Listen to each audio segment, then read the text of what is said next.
This is actually something that a lot of people want to talk about. What does it always come down to for the big male struggle? There's money, sex, and I guess you could say like anger or something like that. But Yeah.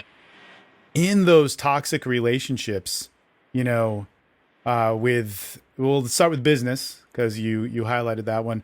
hmm What were some of the things that really set you off about a characteristic? And I'll tell you this for myself. They kind of align. They're very transparent through everything. Whether that's relationships or business relationships or intimate relationships. What were some of those things that kind of like the red flags that set you off there? I was when I was in China many years ago. I went to see this fortune teller, and he told me my fortune, which was loosely translated by the girl I was with. That was something like, "You are a little famous now, and you'll be more famous later. You will be a good friend, but a terrible husband, and do not do business with your best friends." Yeah. These were ominous words of the Chinese guy, and he was pretty much right. I was a bad husband. Definitely a good friend, and I've certainly had some bad experiences doing business with friends, and I'm a little bit more famous now, as we can tell by the old what's going on here. Um, so, well, what I learnt was that always watch people's actions, never listen to their words. I think that's the primary thing. So Right. there's a lot of really good bullshit artists out there. There's a lot of people who are very good at who convincing themselves. It's not so much. I don't think Yeah, totally. They don't even so much. mean to do wrong. People are just very good at deluding themselves.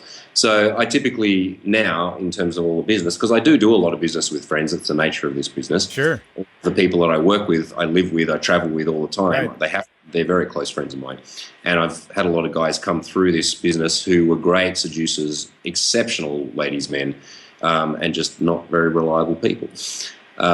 So yeah, I think it's really important to watch people's actions. So if someone like ignore everything that they say. Same goes with women. Like women will tell you all sorts of funny stuff, and if you listen carefully to it and only focus on the words, you'll miss what they're actually trying to tell you. The old "we're not Yeah. having sex tonight" sentence. If Which I is go home with you, I'm not going to sleep with you.